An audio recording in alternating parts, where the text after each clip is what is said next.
ஒரு ஸ்டூடெண்டா நம்ம ஃபேஸ் பண்ற ரொம்ப பெரிய பிரச்சனை இன்னைக்கு என்ன தெரியுமா சார்?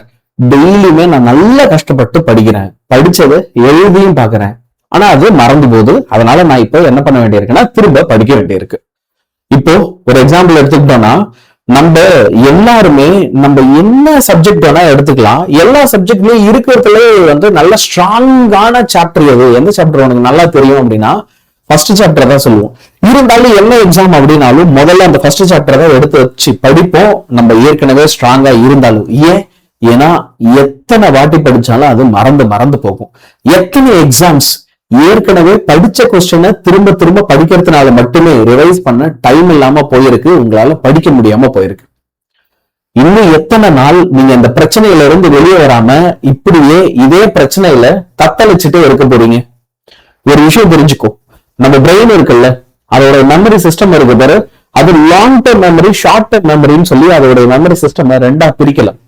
இப்போ ஒரு 10 நாளைக்கு முன்னாடி என்ன நீ சாப்பாடு சாப்பிட்ட, உனக்கு நேத்து பாத்தீங்க அப்படின்னா சும்மா போன்ல ஏதோ ஒரு ஓடிபி மெசேஜ் இருந்ததுன்னா அந்த ஓடிபி என்ன, இல்ல அம்மா 2 நாளைக்கு முன்னாடி மளிகை கடையில என்னெல்லாம் சாமான் வாங்க சொன்னாங்க, இந்த மாதிரி விஷயம் எல்லாம் நம்ம என்ன சொல்லுவோம்னா ஷார்ட் டர்ம் மெமரின்னு சொல்லுவோம். நம்ம மூளை இத மண்டல ஞாபகம் வச்சுக்கும் போதே இல்ல, அது ஒரு ஸ்பெசிபிக் ரீசனுக்காக ஞாபகம் வச்சுக்கும். அந்த ஸ்பெசிபிக் ரீசன் முடிஞ்ச உடனே அது டெலீட் பண்ணிடும், அதுக்கு அந்த இன்ஃபர்மேஷனே ஓரமா வச்சிரு.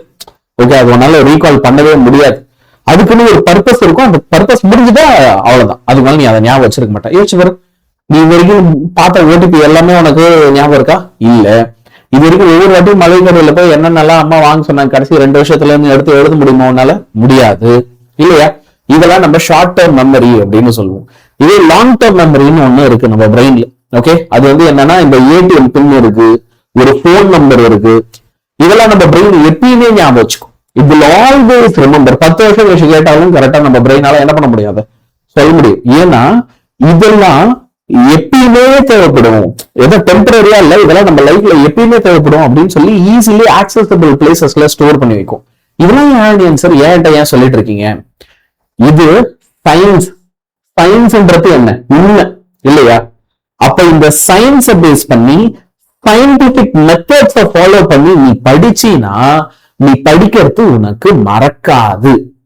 எந்த எக்ஸாமா வேணா இருக்கட்டும், அது ஒரு மிட் டர்மோ, ஹாஃப் இயர்லியோ, மந்த்லி எக்ஸாமோ, டெய்லி ஸ்லிப் டெஸ்டோ, இல்ல பப்ளிக் எக்ஸாமினேஷனோ, நாளைக்கு நீ எழுத போற NEET, JEE, VIT, A triple, SRM, ஜெய், சிவிடி, என்டிஏ, என்ன எக்ஸாமா வேணா இருக்கட்டும், எதுலையுமே நீ படிச்ச விஷயங்கள் மறக்காம இருக்கிறதுக்கு, அப்படி படிக்கிறதுக்கு ஒரு சில நல்ல சயின்டிபிக் மெத்தட்ஸ் இருக்கு.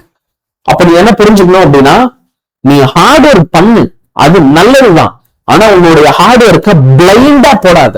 எனக்கு தெரியும் நீங்க ஒவ்வொருத்தரும் எவ்வளவு கஷ்டப்பட்டு படிக்கிறீங்க அப்படின்னு, ஆனா சில நேரத்துல உங்களுடைய உழைப்பு குருட்டுத்தனமா இருக்கிறதுனால நீ திரும்ப திரும்ப திரும்ப திரும்ப உழைச்சிட்டே இருக்க வேண்டியதா இருக்கு.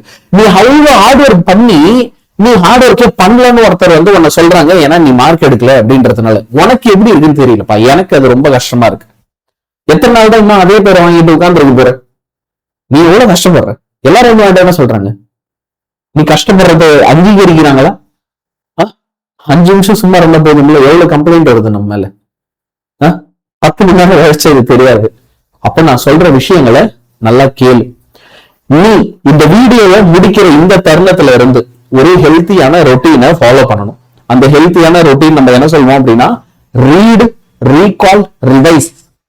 இதெல்லாம் நான் ஏற்கனவே பண்ணிட்டு தானே இருக்கேன். ஆமா, ஆனா இதை எப்படி பண்ற, அங்கதான் விஷயம் இருக்கு. சரியா? நம்ம எல்லாருமே நல்லா படிக்கணும். ஒவ்வொரு நாளும் நமக்கு ஸ்கூல்ல ஹோம்ஒர்க் கொடுக்குறாங்க, டெஸ்ட் வைக்கிறாங்க, அந்த டெஸ்ட்ல நல்ல மார்க் எடுக்கணுன்றதுக்காக ஹார்ட் ஒர்க் பண்றோம். ஸ்கூல்ல டீச்சர்ஸ் கொடுக்கறது எல்லாத்தையும் நம்ம என்ன செய்யறோம், அழகா படிச்சுட்டு போறோம். ஆனா பிரச்சனை என்ன, அந்த படிக்கிறத நம்ம எப்படி செய்யணும் அப்படின்றதுதான். முதல் விஷயம், நீங்க படிக்கணும் அப்படின்னா இதுல உங்களை நான் 3 விதமா பிரிக்கல. ஒரு சில பேருக்கு லிசன் பண்ணாலே போதும். இப்ப நான் இந்த வீடியோல பேசிட்டு இருக்கேன், நான் பேசுறத காதுல வாங்கிட்டாலே, நான் ஒரு பாடம் எடுக்கிறேன், நான் எடுக்கிறத சும்மா கண்ணால பார்த்துட்டாலே ஒரு சில பேரால என்ன செய்ய முடியும்னா அதை நல்லா புரிஞ்சுக்க முடியும், எக்ஸாம்ல போய் எழுதிடவும் முடியும். நீங்க எடுங்க சார், நான் லைவா ஒரு வாட்டி பாத்துக்கிறேன் அப்படின்வாங்க அவங்க எல்லாம். ஜஸ்ட் லிசனிங்கே போதும். ஒரு சில பேருக்கு அப்படி இல்லை, காதால கேட்கணும். கண்ணால பார்த்தா மட்டும் போதாது, காதால கேட்கணும். வாய் விட்டு சத்தமா படிப்பாங்க. அவங்க என்ன பண்ணுவாங்கன்னா புக்கை பார்த்து நல்லா சத்தமா வாய் விட்டு படிப்பாங்க. அப்படி படிக்கும்போதுதான் ரீடிங் அலவுட். அப்பதான் உங்களுக்கு புரியும். சும்மா அமைதியா கண்ணால பார்த்தாலாம் புரியாது.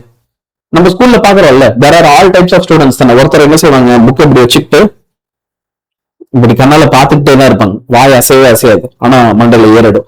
ஒரு சில பேர் வாய் விட்டு சத்தமா படிப்பாங்க, அப்பதான் மண்டையில ஏறும். ஒரு சில பேருக்கு வந்து பாத்தீங்க அப்படின்னா ஓகே, சும்மா வந்து அதான் நாங்க இந்த சொன்ன மாதிரி பார்த்தாலே போதும். ஓகே, சோ லிசன் பண்றவங்க, ஹியர் பண்றவங்க சும்மா பார்த்தாலே போதும்ன்றவங்க. இப்போ இதுல ஓகே, நீ யாரா இருக்க போற, இதுல நீ யாரு? இப்ப நம்ம ஒவ்வொருத்தருக்கும் ஒவ்வொரு ஸ்ட்ரென்த் இருக்கும். ஓகே, ஆனா நான் ஒரு விஷயம் சொல்றேன், இது இந்த டைப் நீ எந்த டைப்பா இருந்தாலும் சரியா, நீ எழுதி பார்க்கணும். உன்னுடைய மெமரியை நீ இன்க்ரீஸ் பண்ணணும் அப்படின்னா, உன்னுடைய மெமரியை நீ பலப்படுத்தணும் அப்படின்னா எழுதி பார்க்கணும்.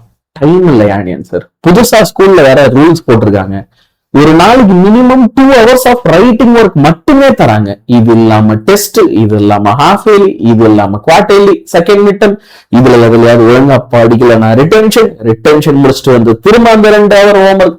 நிலைமை கொஞ்சம் யோசிங்க. புரியுது, ஆனா நமக்கு சக்சஸ் வேணும் இல்ல? அப்ப இந்த சக்சஸ் வேணும்னா நான் இங்க காமிச்சிருக்க மாதிரி நீ முத்தா எழுதி பார்க்கலனாலும் ரஃபாவது எழுதி பாரு. ஓகே, இப்போ அடுத்து ரீகால் பண்றது எப்படின்ற ஸ்டெப்புக்கு. இப்ப இந்த ரீகால் பண்றதுக்கு தான் நம்மள நிறைய பேருக்கு டைம் இல்லைன்னு நினைக்கிறோம். ஆனா நம்ம நினைச்சா இதுக்கு டைமை ஒதுக்க முடியும். நீ ஒரு ஸ்கூல் பஸ்ல போற சரியா, நீ ஏதோ ஒரு பப்ளிக் டிரான்ஸ்போர்ட்ல டிராவல் பண்ற, சரி வேணாம், நீ உன் கிளாஸ்ல உனக்கு ஒரு லஞ்ச் பிரேக் எல்லாரும் சாப்பிட்டு இருக்காங்க, ஆனா அந்த லஞ்ச் பிரேக்ல எல்லாருக்கும் முன்னாடி சாப்பிட்டு முடிச்சுட்டு ஒரு 5 நிமிஷம் எக்ஸ்ட்ரா எழுதி பார்க்க முடியுது, எக்ஸ்ட்ரா ஞாபகப்படுத்தி பார்க்க முடியுது. அப்ப ஞாபகப்படுத்தி பாரு. அது எப்படி சார்? எல்லாம் கிண்டல் பண்ணுவாங்க, எல்லாரும் ஜாலியா பேசிட்டு விளையாட்டு வருவாங்க சார். நான் மட்டும், நீ மட்டும் படிச்சுதான் ஆகணும். புரியுதா? யார் எப்படி இருந்தாலும் சரி, you have to do this. வேற வழி கிடையாது இல்லையா? ஏன்னா நீ எழுதும் போதுதான் உனக்கு என்ன ஆகும் அப்படின்னா மறந்து போகும். நீ இன்னொன்னு எழுதணும்னு நினைப்ப, ஸ்டக் ஆயிடும், மறந்துடும். புக் எடுத்து பாப்ப, அப்பதான் அது பேரு தான் ரீகால். எது மறந்துடுச்சுன்னு தெரிஞ்சுக்கிட்டு மறந்து போனதை திரும்ப பாக்குறதா ரீகால்.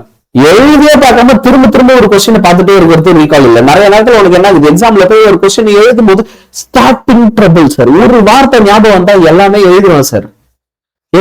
அதைத்தான் நான் சொல்றேன். அது எக்ஸாம்ல போய் ஏன் தெரிஞ்சுக்கிற, முன்னாடியே தெரிஞ்சுக்க. முன்னாடியே 4 வாட்டி எழுதி பாரு, 4 வாட்டி ஸ்டார்டிங் ட்ரபிள் எங்க வருதுன்னு பாரு. எக்ஸாம்ல அந்த தப்பை தவிர்க்க பாரு.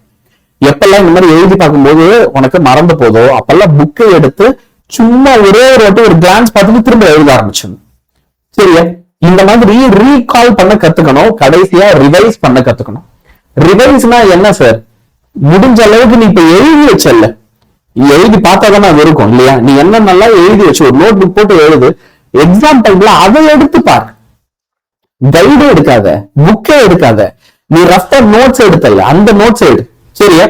இந்த நேரத்துல போய் கைடோ புக்ஸோ எடுத்து லாஸ்ட் மினிட்ல படிக்கிறத விட்டுட்டு நீங்க என்ன செய்யணும், உன்னுடைய ஹேண்ட் ரிட்டன் நோட்ஸ் எடுத்து உன்னை நான் எழுதி பார்க்க சொன்ன அதை வச்சு படிக்கணும். இப்படிதான் உன்னால வந்து என்ன செய்ய முடியும் அப்படின்னா ரீடு, ரீகால், ரிவைஸ் செய்ய முடியும். இப்ப இதுல ஒரு சில மைக்ரோ ரிவிஷன் ரூல்ஸ் ஃபாலோ பண்ணு. ரொம்ப ரொம்ப சயின்டிபிக்கான ஒரு சக்சஸ்ஃபுல்லான மெத்தட். அது என்ன சார்? இந்த மைக்ரோ ரிவிஷன் ரூல். நீ ஒரு விஷயத்த படிக்கிற அப்படின்னா படிச்சுட்டு உடனே எழுதி பார்க்க கூடாது. படிச்சுட்டு உடனே எழுதி பார்க்கறது, ரீகால் பண்றது கூடாது. ஏன்னா அப்ப அது ஞாபகம் இருக்கத்தான் செய்யும். ஒரு 1 மணி நேரம் கழிச்சு எழுதி பார்க்கணும். அது எப்படி சார்? மறந்துருமே. கரெக்ட். அதனாலதான் சொல்றேன், அப்ப மறந்துடும். திரும்ப எடுத்து ஒரு வாட்டி அப்ப அப்படியே ரிவைஸ் பண்ணிடு. அப்புறம் ஒரு நாள் கழிச்சு சும்மா அப்படியே சும்மா எழுத ட்ரை பண்ணு, மறந்துடும். திரும்ப ஒரு வாட்டி அப்படியே எடுத்து சும்மா புக் எடுத்து புரட்டி பார்த்து ரீகால் பண்ணு.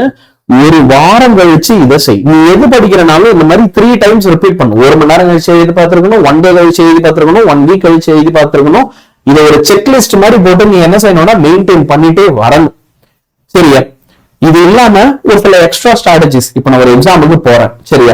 எக்ஸாம் போகும்போது எக்ஸாம் ஆளுக்குள்ள எனக்கு பயத்துல மறந்துச்சுன்னா என்ன பண்றது? உன் கையில கொஸ்டின் பேப்பர் வந்த உடனேவே உனக்கு எதெல்லாம் மறக்கிற மாதிரி இருக்குமோ அந்த ஃபார்முலா, அதோட கீவேர்ட்ஸ், டயக்ராம்ஸ், ரஃபா அரைகுறையா என்ன ஞாபகம் இருக்கும் அதையாவது என்ன பண்ணும், ஒரு கொஸ்டின் பேப்பர்லயோ இல்ல உன்னோட ஆன்சர் பேப்பர்லயோ பென்சில்யாவது லாஸ்ட் பேஜ்ல எழுதி வச்சுக்கோ. பென்சில் அப்புறம் எரேஸ் பண்ணிக்கலாம். பென்சில்யாவது லாஸ்ட் பேஜ்ல டக்கு டக்கு டக்கு டக்கு டக்குன்னு எல்லாத்தையும் என்ன பண்ணிக்கோ, எழுதிக்கோ. எக்ஸாம் ஆரம்பிக்கிறதுக்கு முன்னாடி எல்லா ஆன்சர்ஸையும் எழுதுறதுக்கு முன்னாடி. அப்போ உனக்கு அது ஓரளவு ஞாபகம் பார்த்து எழுதுறல, அதுக்கப்புறம் திரும்ப வந்து பார்க்கும்போது இன்னும் கொஞ்சம் எக்ஸ்ட்ரா ஞாபகம் வரும், ப்ராப்பரா எழுத முடியும். சரியா? அதுக்குன்னு ஒரு ரஃப் ஸ்பேஸோ இல்ல மார்ஜினுக்குள்ளேயோ அதான் நீ என்ன செய்யணும், அதை எப்பயுமே எழுதி வச்சுக்கணும். It is very very important. அதே மாதிரி இப்ப நீ நோட்ஸ் எடுக்கிறேன்னு வச்சுக்கோ, இல்ல படிச்சதெல்லாம் எழுதி பாக்குறேன்னு வச்சுக்கோ. எப்பயுமே ஒரு கான்செப்ட் இருக்குன்னா அந்த கான்செப்டை ஒரே பேஜுக்குள்ள எழுதி பழகு. புரியுதா?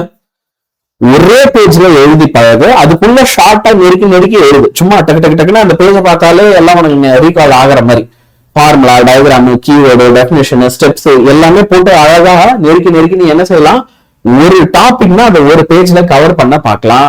முடிஞ்ச அளவுக்கு நிறைய எக்ஸாம் பிராக்டிஸ் எடுத்துட்டு, எக்ஸாம்னா பயமா இருக்கா, எக்ஸாம் எழுதினே இரு.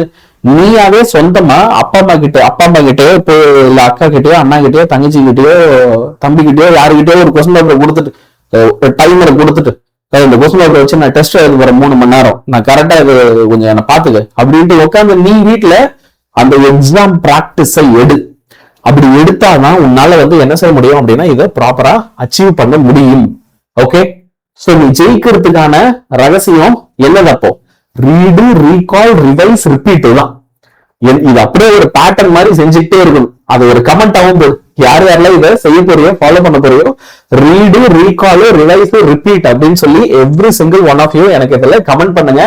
நம்ம சேனலை மறக்காம அத்தனை பேரும் சப்ஸ்கிரைப் பண்ணி வச்சுக்கோ. நீ உன்னுடைய public எக்ஸாம்ஸ்ல 9th, 10th, 11th, 12th, okay, அதுக்கப்புறம் பாத்தீங்கன்னா இப்ப நீ ஒரு காமர்ஸ் ஸ்டூடெண்ட்னா காமர்ஸ் சேனல்ல இந்த வீடியோ நான் போட்டிருக்கேன். எல்லாருமே ஓகே, நீ எனக்கு என்ன செய்யணும் அப்படின்னா மறக்காம இந்த சேனலை சப்ஸ்கிரைப் பண்ணி வச்சுக்கோ.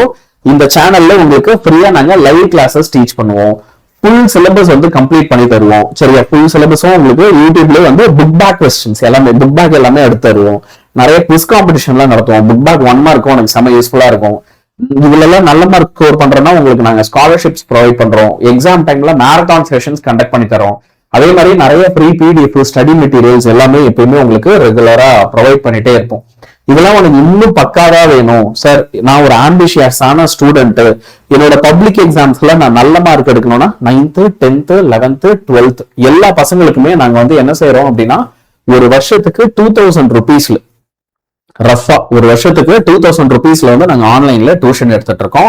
இந்த ஆன்லைன் டியூஷன் உங்களுக்கு போத் லைவ் வெர்ஷனும் இருக்கும், ரெக்கார்டடும் இருக்கும். நான் ஸ்கூல்ல இருந்து வரதே லேட்டா வரேன் சார் அப்படின்னா நீங்க ரெக்கார்டட் பாத்துக்கலாம். இல்ல நான் கொஞ்சம் ஏர்லியரா வந்துடுவேன், எனக்கு ஹோம்ஒர்க் கம்மி அப்படின்னா லைவ் பாத்துக்கலாம். சரியா? டெய்லி உங்களுக்கு ஸ்டடி பிளான்ஸ், டெய்லி 2 hours நாங்க லைவ் செஷன்ஸ் கண்டக்ட் பண்ணி தருவோம். அது உனக்கு ரெக்கார்டடாவும் இருக்கும். ஸோ மிஸ் பண்ணிட்டேன்னா திரும்ப பாத்துக்கலாம், எப்ப வேணா பாக்கலாம். அதான் அதுல பெரிய அட்வான்டேஜ். கிளாஸ் நோட்ஸ், உனக்கு படிக்கிறதுக்கு தேவையான பிடிஎஃப் மெட்டீரியல்ஸ் எல்லா சப்ஜெக்ட்ஸ்க்குமே வந்துடும். when I say all subjects, computer science, biology, Tamil, English, physics, chemistry, maths.